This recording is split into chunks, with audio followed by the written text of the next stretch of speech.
Mayong adlaw kanyang tanan mga ka-dear friends. Kini daw sabi niyong ubos nga lagad nga si Papa Joe. Para paghatod kaninyo og lain na sad nga istorya sa kinabuhi sa atong igsuon nga usa sa atong mga subscribers sa YouTube channel na to. And talking about subscribers, please, kung bago pa lang ka na itong page, nato ang YouTube channel, please subscribe and click the notification button para ma-notify mo sa mga bago na tong istorya sa tuang YouTube channel. And of course, kung ginas mo pada sa inyong mga istorya sa kinabuhi nga maghatag og inspirasyon sa itong mga kaigsunan, please ipadala na ninyo sa papajoesuperb@gmail.com. Tanawan ninyo ang link sa below para makuha gid ninyo ang kompletong address na to, atong email ad. So, karong adlaw, lain na sad nga istorya nga tagad to pagtagad sa usa na to ka subscribers nga tawagon na nato sa pangan nga Jaime. Nga naguluhan og pasaylo ako. Usay gamit sa imo nga paghinulsol kung di nagyud ka pasayloon sa usa ka tawo. Mabasol ba nimo ang tawo nga napasakitan nimo sa makadaghan? Kasagaran mahitabo sa matag usa nato nga di nato makita ang value bitaw sa gold nga nara sa to ang kilid kay bisig kay ta pagpangita og silver nga tuwa sa laing lugar, tuwa sa layo. Pirmi natong i-taken for granted ang usa ka tawo o butang kay kibaw man ta nga nara siya pirmi diha para nato. Dili na siya mulayo, di mawagtang, pero makalitan na lang ka nga sa usa ka pamilok mahanaw lag kalit ang tao nga imuhang gi-expect nga di mawagtang. Kanang di na siya pwede nga magunita nimo. Wala kay mahimo, igo na lang ka sa pagmahay nganong nabuhat mo kadto. Mao ni siya ang istorya sa tong igsuon nga si Jaime.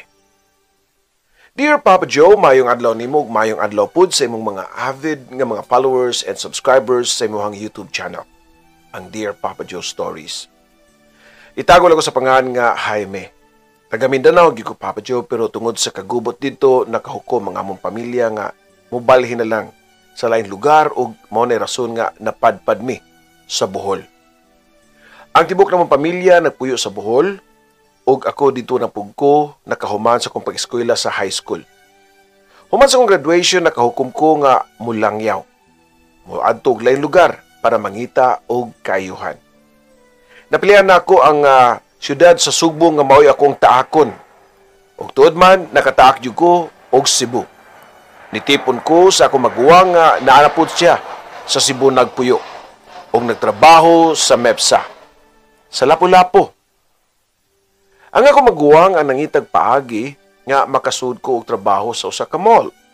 Ug tuod man, nadawat ko isip usa ka bagger sa usa ka supermarket sa usa ka mall. Una babae nga ako nauyab sa Cebu kay nagpangan og lani. Sinaligan sa tubigan sa mong boarding house. Actually, mo ini buhat og first move. Kumbaga sa ilang term, mo inibuhat sa gitawag og pinagbawal na technique, Papa Joe. Para lang mapaduol siya nako. Siya mismo mo'y nangita og pamaagi nga magkaistorya mi. Magpapansin siya nako pirmi. Sumoto kay laki po lagi ang inyong amigong Leon, wa makagwanta sa offer sa karnero. Og nahitabog yun, anda kong binugnuay sa Leon o karnero, Papa Joe. Okay naman po dinoon kay galante kayo si Lani. Maghatagan siya kwarta nako, mo nga dako kay advantage sa akong side kay bago biya akong salta sa Cebu. Nya, gikan pagyud sa pobreng pamilya sa Bohol. Nagpadayon nga mong relasyon ni Lani hangtod nga usa ka adlaw ni ana sa akong trabahoan. Naila-ila na ko ang laing babae nga usa ka cashier. Ug taguon lang pud nato sa ngan nga Mary Lou. Dili unta ko gusto nga mahimong unfaithful nga tukang Lani kay bisan og wa kay ko love niya maghatagan man gud siya nako og kwarta. So matawag nga dun ako'y dakong utang kabubuton kaniya. Pero sa may mahimo ko nga wa magyud nako mapugi nga mopitik ang akong kasing-kasing sa akong bag-ong nakaila nga si Mary Lou.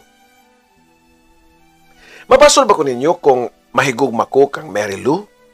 Dili na ko malalis ang akong heart nga for the first time na in love kong babae. As in love, kaayon nako siya.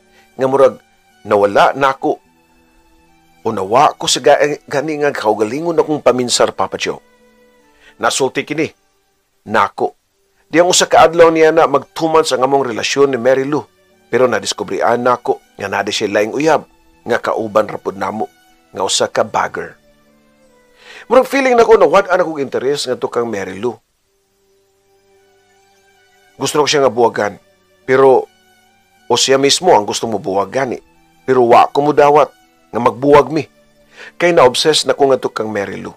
Kay nihawag ko sa akong boarding house ug nibalhin duol sa mall nga akong gitrabahoan para mabantayan lang nako siya nga pasudog gawas sa ilang trabahoan. Kung wa ko'y duty, magatang-atang ko sa employees exit kay kibaw man ko kung asa siya moagi. Ug didto ako nakitaan nga nagdungan sila paggawas. Si Mary Lou gyud ug ang iyang uyab unya loving kaayo silang duha.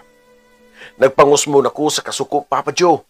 Nilakaw ko ug nangita kog imnanan. Dito sa sud sa imnanan samtang nagtagay ko niabot ang akong amigo nga sigig agni nako sa ginadiling droga. Ug tungod kay sobra kay ko ka-down ug problematic ang akong kasing-kasing, nitry ko gamit sa pinagbawal na gamot. Unya ni tabako na sad ko ug marijuana. Unya dihang sabog na jud kay ko akong giat nga ng uyab ni Mary Lou. Kaila ko sa mga lalaki kay kauban ra gani nako ni sa trabaho. Nakit-an nako nga kung magkasugat na mi sa daan mao nga ni action kog kuot sa akong hawak. Dungan sa pagbulhot o pagbunot sa kutsilyo kay plano nako siya nga dunggabon. Pero sa kamigo nako ang nidali og hawid nako. Kabantay ni siya nga lain akong plano. Iya kong gipugngan sa akong gustong buhaton sa akong karibal sa gugma ngadto ni Mary Lou. Wa ko mo lampos nitong gabi una kay napugngan man ko sa akong amigo. Pero di ko mohonong hangtod nga di ko kabahos sa maong lalaki, Papa Joe. Pagkaugma, ako na po siyang giatngan. Og dihang naduol na siya nako, nikuot na sad ko sa kutsilyo og isog nga giatubang ang maong lalaki. Pero kalit nga dunay nito nga laing 5 ka mga lalaki og ila kong gialirungan. Kay kaybaw naman sila nga init kay ko sa ilahang amigo. Pero wa ako mahadlok Isog kay ko. Labi na og nakasuyop ko. Di ko mahadlok ninyo. Bisan og magtabang pa mo. Ha? Kamu patanan. Pili lang. Unsa man, tagsa-tagsa o dungan mo hasmag nako. Siyagit ko pa ngadto nila. Di ko kumatras nila bisan og unom pa sila kabuok. Unya naginusara nako. Feeling nako superhero ko. Sa salida ba nga bisag tabangan pa ko nila, di jud ko mapildi. Pero salida ba ito, Papa Joe?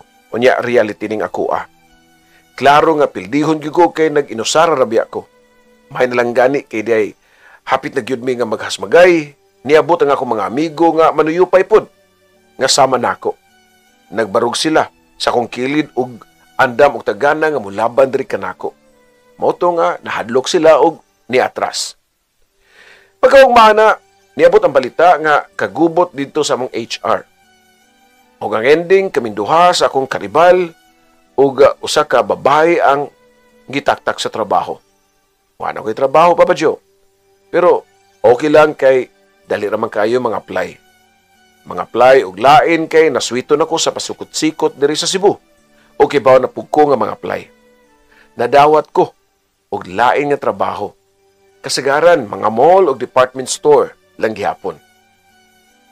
Mao na ako masudlan, pero mao lagi na, di ko makatigom sa akong sweldo. Kay igo ra na akong isuyop. Unsaon nga, magpangita naman ang akong lawas. Suyop diri, suyop dito, babae diri, babae dito. Daghan na kay kong nauyab nga mga babae. Og tanan gyud, ako gyud nahilabtan. Usa ka adlaw niya to kalit nga nitunga nga ako maguwang sa mong boarding house. Hoy, Jaime, naunsa man taong ka, kabadlungo naman ni mo diri sa Cebu. Unsa man gubuo na gyud nimo na imong kinabuhi? Kanay mong bisyo? Matud pa sa akong maguwang, Papa Joe. Lingaw-lingaw ram niya ako, kuya. Palabay sa panahon ba? Samtang nagpaabot sa lain akong gi-applyan. Tubag ko pa. Muna nga wala ka nakapundo og trabaho kay sige naman kagbalin-balhin. Dali, kuyin na ako. Mga ito taglapo-lapo. Pasudlon ti ka og trabahoan dito. O sa akong gitrabahoan sa MEPSA. Matud pa sa akong kuya, Papa Joe. Mao to Papa Joe nga nakatrabaho gyud ko sa kakumpanya sa MEPSA. Okay na akong trabaho, ug kutob sa kong mahimo, naglikay nako nga makasuyop. Pero naagyo mo galgal nako. Matintal gyud ko. 1 month na ko sa akong trabaho sa MEPSA dihang nahibawan nako nga ang akong mga ginikanan sa Bohol nasayod na sa akong pagkabuang sa akong bisyo. Akong mama ug papa nilarga gyud in taon padung diri sa Cebu para tambagan ko. Dong Jaime, mga tiguang na yung taon mi, mo mga ginikanan nimo. Ayaw na mihatagi ka goal, dong. Pag binota na, dong, likayin ang bisyo kay tigyo na maayo. Muna makaguba sa mong pagkatao. Tambag pa nila ni mama ug papa na ako, Papa Joe. Niya to taknaa nga di ako sa tubangan sa akong pobreng mga ginikanan na luoy kay ko nga nagtan-aw nila. Nilargan lang gyud sila para nako, para lang gyud tambagan ko. Pasaylo ako, ma. Pasaylo ako pa. Sige, ako isaan niyo sa inyong tubangan ng muhunong nako sa kumbisyo. Matod ko pa. Og nalipay ako mga ginikanan kay buutan man kayo ko. Nga ni-promise nila nga di na ko magbisyo. Nibalik sila Bohol nga happy sab kayo. Nagtuo sila nga mausab nako. Pero ni-stop lang ko og 1 month. Kay wala na ko nakasuyop. Pero kining akong mga amigo lagi, mo'y motintal nako. Di gyud ko makabalibad, mao nga padayon lang gihapon ko sa ako ang pagsuyop. Ni grabe pa hinuon. Tungkol sa akong bisyo, napiktahan po ang akong relasyon sa mga babae nga akong mauyab. Puros mga way klaro ang akong mga karelasyon. Pero diyang niabot ang kinabuhi si Jenny na usab ang tanan, Papa Joe. Si Jenny, usa ka single mom, unya, permi siya nga makitaan na ako nga maghilak. Sa among trabaho, ana, kay kauban naman po na ako siya sa trabaho. Makabantay ko niya nga magtago. Nya, kada bitong wa kay tao niya adto mo hilak. Pila na ko kaadlaw nga nag-obserbar nga masulubon kayo siya. Mao nga usa ka adlaw niya na ako siyang giduol. Need kag panyo. Pangutaan ako pa nga to kan Jenny og nitanaw siya nako og nahibong nga naunsa ko. Sige mo ko hilak, Jen. Dahil panyo, trapuhi sa na imuhang mga luha. Matod ko pa o gidawat ra mapud niya. Unya, gitrapo sa naong nga basa kayo sa luha, Papa Joe. Dito ako siyang gipangutana nga ano sige siya hilak. Ang iyang tubag kay nagbuwag mi sa amahan sa akong anak kay nagbinuang day siya nako. Oh, okay. Mas mahinuna nga ni bawaan nimo mintras wala pa mo makasal Jen. Tubag ko pa ngadto niya. Feeling taur kay ko Papa Joe atong panahon nga murag kinsang mayuham nga manambag. Dili lagi mi kasal pero nama mi anak. Nabi mi anak, di ba? Unya lahi gyud na kung ang babae napaangkan lang unya way mo seryoso nga lalaki. Matud pa ni Jenny. Pero dali kay ko nakaingon niya nga di na tinuod uy. Ako sa akong part, di ko magmayon og doon na pa'y anak ang babae. Basta buutan lang siya nako. Og nitanaw siya nako og ni smile. Salamat kay Jaime ha. Gipagaan gyud nimo akong gibati. Dito nagsugod nga medyo maayo na siya og tinagdan nako kay before man gud maldita kay siya. Pero sa kadato ni maayo na siya og managad na siya nako. Magkapin sa tuig na ko nga nagtrabaho sa factory sa MEPSA diyang nagkahinay-hinay og daw ng among kompanya. O ginamanam na mi og taktak. Ang mga trabahante dito gipang taktak na og usa nako ato Papa Joe. Tungod sa akong kaguol nga nawad akong trabaho, nagkasabot mi sa akong amigo nga magtagay sa ka bar nga duol lang sa Tamiya. Sa may lapu-lapo. Pagsud na mo sa bar, diha si Jenny. Sa laing lamesa og doon na po siya laing mga kauban nga nasiyang table. Pagkakita niya nako, ni smile siya og nanagadayon siya nako og nag-istoryahan na imi. Maayo kay tamis na kay smile na ako karon. Naka-move on na siguro ka no. Matod ko pa nga to kan Jenny, Papa Joe. Wala pa kayo ko ka-move on. Oy, totally, Jaime. Mao gani nga, galingaw-lingaw na ko diri sa akong kagalingon sa sud sa bar. Magbarbar ba panagsa? Aw, kung mao na, ugma, na-diskurtos man daw eh. Maglingaw-lingaw na punta. Matod ko pa. Sumaw to Papa Joe, nagkasabot mi nga manisko sa Mandawi pagkaugma. Ug tuod man, nagkakuyog yun mi pagkaugma. Pero human sa disco, kadlawon tong dako, doon ako'y gihagad niya. Papa Joe. Kuyog ta. Kuyta sa boarding house. Matod ko pa. Magunsa man ko sa imong boarding house. Medyo pa cute pa niya nga pangutanan nako. Pero nisunod na po siya nako. Para mo sa kayo jeep. Ni kuyog si Jenny nako sa pribadong lugar and of course, alabs na siguro unsa pa may angay expect nato nga may tabo. Wa naman siguro lain pang buhaton ang duha ka nila nga gutom sama sa mga wild animals. Niadtong kadlaw na nahitabo ang dakong bugno sa leon o karnero, Papa Joe. Yes, Papa Joe, doon ay nahitabo naman ni Jenny bisan og wa mi relasyon kay wa biya mi nagkauyab. Pagkaog mas gabihan na nakalitan na lang ko nga kalit lang siya nga nitunga sa akong boarding house o sa akong nahuna nga basin og gigutom na pod ang karnero o gustong mo hab-hab sa leon.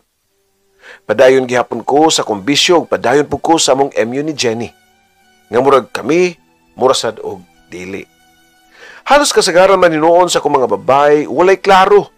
Musugot man po sila nga dadon nako sa boarding house. Sama nitong usa ka gabi nga lain na sad nga babae ang akong na ila-ila dayon gidala nako sa boarding house. Kay mukuyog man pud siya. Ni aksyon nagyugog untag ingkit ang leon sa lain na sad nga breed sa karnero. Pero wa madayon kay dihay na nuktok sa pultahan. Jaime! Jaime! Abli ni pultahan! Kibaw ko nga nagdala kag babae diha. Kabaw ko nasa sud. Tingog ni Jenny, Papa Joe, nga ako nadungog sa gawas sa among kwarto. Di ko gusto nga mag-iskandalo, mi. Mao nga ako na siyang giablihan, gamay rabi ang akong kwarto. Way kataguan ng babae nga akong gidala dito. Mao nga nag-abot yun sila. Sila si Jenny og nag-face-to-face yun sila. Pagsulod ni Jenny, nihilak siya taman nga doon na siya gisulti nako. Jaime, pagpilit na mong duha. Anong bayhana? Kana siya o ako? Buntis na ba ko sa itong mamahimong anak? Matod pa ni Jenny, Papa Joe. Dito ba ko kay Bao nga mabdos na di ay siya? Wa ko ilang choice, syempre pilion na ko ang nagsabak sa mong anak, Papa Joe. Fast forward, nag-live-in namin ni Jenny, unya dihang dako na ang yantiyan, ug mga nakay na, nag-leave siya sa trabaho mo nga naa siya tibok adlaw, ug nasaksihan niya ang pagsigi nako og suyo. Kay Bao na ko nga nagbisyo ka, Jaime. Sa una ra ko kabaw ana, pero sukad karon nga ni anak ko, di ko gusto nga musugot pa ko nga nasa kong atubangan, musuyop ka ha. Matod pa niya, Papa Joe. Stricto na kayo si Jenny. Bawalan naman ninuong ko. At first, nipatuo ko niya pero wa ko ni suyop og pila ka semana pero di gyud mahimo eh. Kay magpangita na gyud akong lawas pinagbawal na gamot, Papa Joe. Nisuyop gyud ko sa iyang atubangan. Puwerteng sukuan ni Jenny. Naglalis mi. Unya, ang lalis na imong akong away. Unya, isog naman kay siya, mao nga ako siyang nadapatan, bisan og buntis. So kada to nga makadapat na ko niya, kausa, nag-anad na ko. Kadabadlong na ko niya. About sa kumbisyo, masuko na ko niya. Nga nagutang nga, yung mo kundidan, kinsa man ka? Asawa ti ka? Singhag pa na ko niya. Dungan sa pagdagmal na ko niya. Madapatan gyud na ko siya physically. Og niya tong mga higayuna, dako na siya tiyan. Og mga nakay na. Muminor man pug ko sa akong temper, Papa Joe, kumubaba na ang akong tama. Magbasol ko sa akong pagpasakit niya, pero maulagi na. Basta high ko, isog ko, og di jud ko makakontrol sa akong kaugalingon. Og permi ra gyud nako siya nga mapasakitan. Hangtod nga niabot ang time nga gipanganak niya nga among kamagwangan nga anak nga usa ka baby boy og nalipay ko kay tatay nagyug ko, Papa Joe. Naningkamot ko nga pagka-responsable nga pagkamahan kay wa dante og pila ka buwan namabdos na pud siya og balik unya ng anak og lain bata og this time baby girl. Dito nakahukom ko nga mangitag trabaho sa akong pamilya kay duha na kabuok ang akong anak. Nakatrabaho ko sa usa ka kumpanya pero usa sa ilang requirements para ma-regular ko mao nga magpakasalmi sa akong ka-live-in. Di kay mag-live-in lang. Sumato pa Joe nagpakasal gyud ni Jenny. Actually dili kay para ma-regular ko sa akong trabaho nga mao akong himong rason nga nang magpakasal ko o nagpakasal ko kang Jenny. Na-realize mo gud nako nga angay nako siyang bawsan sa pagkabuutan diri kanako ug sa among mga anak. Nahigugman ako niya og lapod kay nako ang akong mga anak. Nagpakabuutan ko Papa Joe as a loving husband ni Jenny o responsable nga pagkaamahan sa among mga anak. Pero kung kanus ako nagbinutan, hapit man po hinuong ko kuhaan ni Lord. Hilig magugograde ride sa motor, Papa Joe. Unya usa ka adlaw na kay lagi mo akong kalipay. Pagsakan ako sa TCH o Trans Central Highway. Kusog kay ko pagpadagan sa motor o gawas nga kusog pa hubog pagyud ko ato. Lutaw na kayo ko sa akong pagdrive sa motor ug kalit lang kayo panghitabo nga nibangga na day ko sa usa ka auto. Abi gyud akong mamatay na ko ato kay dako kay kadaot sa akong lawas ang maong aksidente. Pero tinod yun ang ilang gingon nga masamang damo, matagal mamatay. Kaya nabuhi pa ko, Papa Joe. Si Jenny, siya ang nagatiman na ako sa ospital. O sa diyang nakagawas na ko sa ospital. Dito ko ni samot pag-appreciate sa iyang kabuutan nga pagkaasawa nga bisan og bati ko nga pagkabana pero giatiman ko niya. Kung nakalikawas ko sa kamatayon pero wa ko kalikay sa bayranan sa damages sa auto nga ako ang nabanggaan. Nagkautang-utang mi og dako nga kantidad para lang makabayad sa tag-iya sa auto. O as usual, si Jenny Permi ang ako masaligan. Siya'y nitabang nako pagpangita og kwarta. Pagkaswerte gyud nako sa akong asawa, Papa Joe. Nakalingkawas ako atong problemaha, Papa Joe. After 1 month, nibalik na ko sa kong trabaho. Second life na to nako. Pero ang wa na ko damha nga, doon na po'y laing babae nga ako ang masugatan. O tawagon na nato siya sa pangan nga Miss Beauty. Guwapa kay siya. Mao gani nga gialyasan ako siya og Miss Beauty. Kay gawas nga guwapa, sexy pagyud. Dagha kay nanguyab niya nga mga lalaki og naibog niya pero naglibog ko nganong ako pa ang iyang gisugot. Hinuon ko niya nga minyo ko. Sa gikaingon ko na nga sa mauyab na ko, di gyud ko musugot nga why mahitabo namo. Hangtod nga mo nalay ako nabatian sa kong kagalingon nga mas love na ko si Miss Beauty kay kang Jenny. Nagtago-tago mi sa mong relasyon kay di ko gusto nga makahibaw siya nga minyo ko og dunay mga anak. Pero wa magyuaso nga makumkum. Nakahibaw gyud si Miss Beauty. Dugin na day ko nimong gibuang Jaime no. Pangutana pa niya nako, samtang nagsigi og hilak. Sorry babe, saw nga di man ko gusto nga masakitan ka.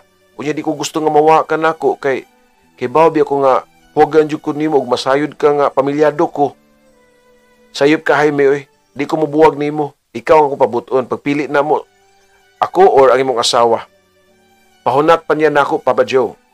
Ang buto sinasud sa kong utok nga si Miss Beauty manuon ang akong gipili. Kung mao na nga ako imong gipili, tipon rin ako, matod pa niya. Unsa pabiyaan nimo ko mga anak? Pangutana ko pa. Imo anak silang mga anak, pwede ka mo bisita nila. Pero kung gusto ka nga magpabili ng atong relasyon, ari ka puyo nako. Gipili gyud nako si Miss Beauty, Papa Joe. Akong gibiyaan si Jenny ug ang ako mga anak. Nagtipon nami ni Miss Beauty. Murag asawa ug bana na. O grabe kay akong kakonsensya ato. Gibuhat na ako sa akong pamilya nga pag-abundan na nila murag dako jud kayong kargo di konsensya nako, Papa Joe. Siyo gunahuna kang Jenny ug sa akong mga anak. Usa ka adlaw niya to gibalita nga dunay kusog kayong bagyo nga moabot.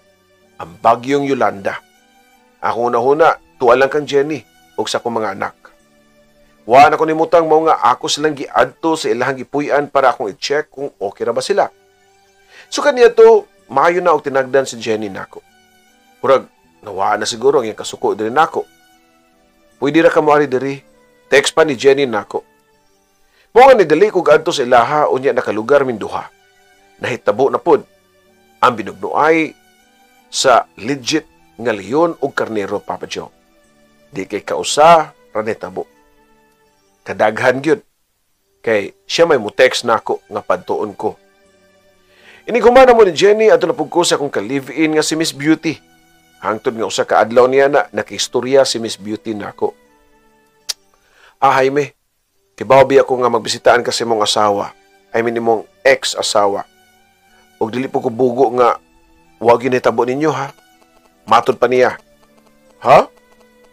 So, unsa may gusto nimong mahitabo? Buwagan ko nimo? Pangutana ko pa ngadto niya. Buwagan ba oy? Dili Jaime, uy, dito magbuwag. Hinuon paligunon pa nato atong relasyon. Kay magkaanak naman ta. Buntis ka? Nasyak pa ko nga nangutanan niya. O Jaime, 2 months na kong tiyan. Ug matod pa ni Doc nga morning nga time nga angay gyud ta nga mag-amping kay first trimester ni delikado kuno nga makuha ang bata. Mga ayaw jud ko hatagi og kaguol Jaime ha. Focus ta sa tuwa kay hapit na ta magkaanak. Og di-focus ko ni Miss Beauty Papa Joe.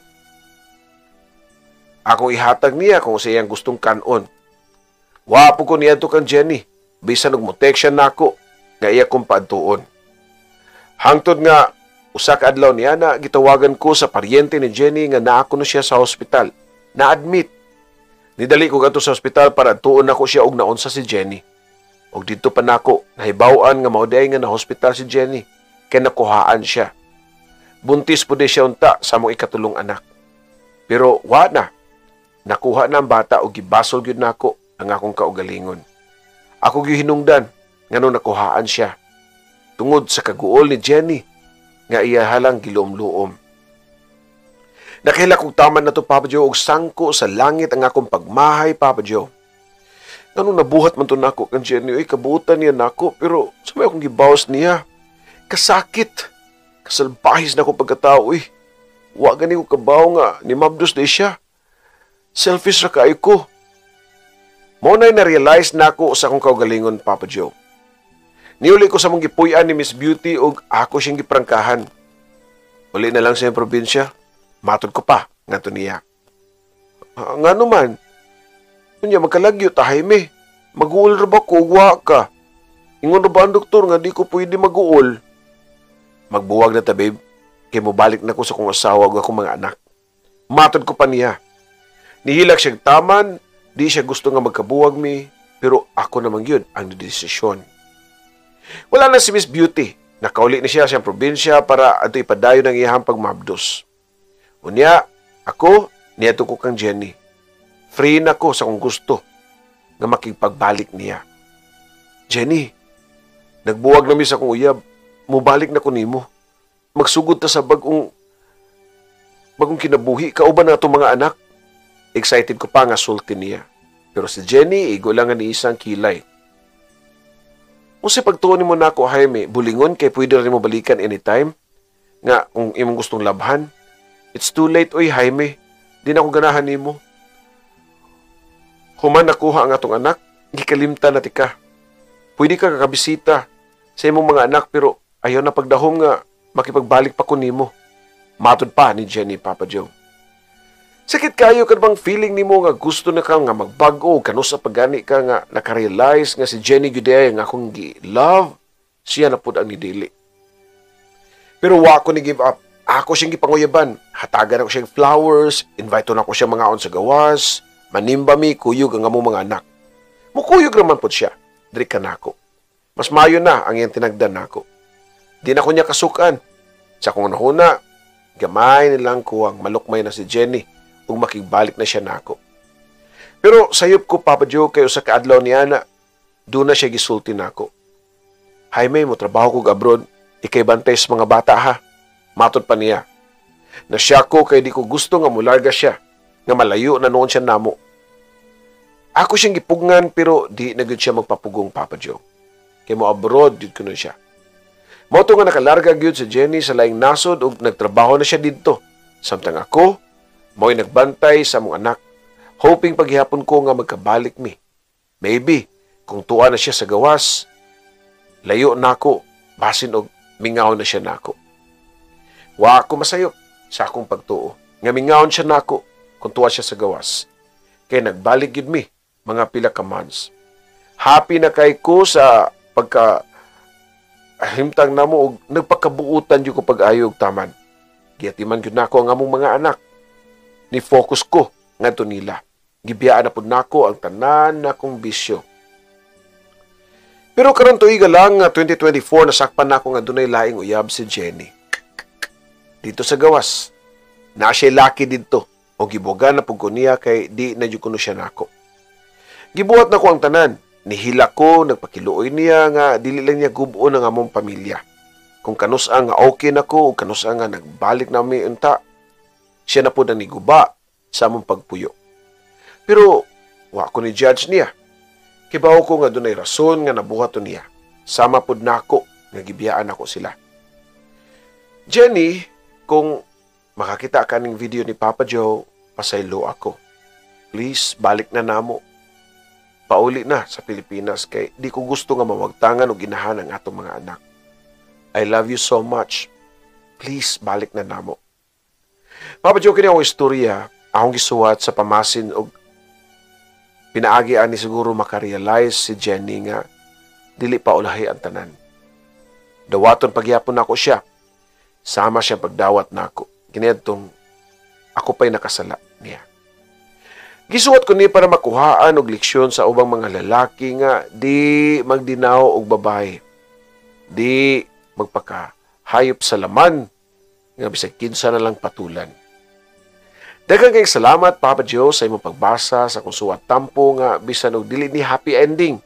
Pero isip tao nga makasasala na ginuklog nako sa akong mga sala. Hinaut pa unta nga mahatagan pa nimo, Jenny, og laing chance. Daghang salamat, imong magtatampo, Jaime.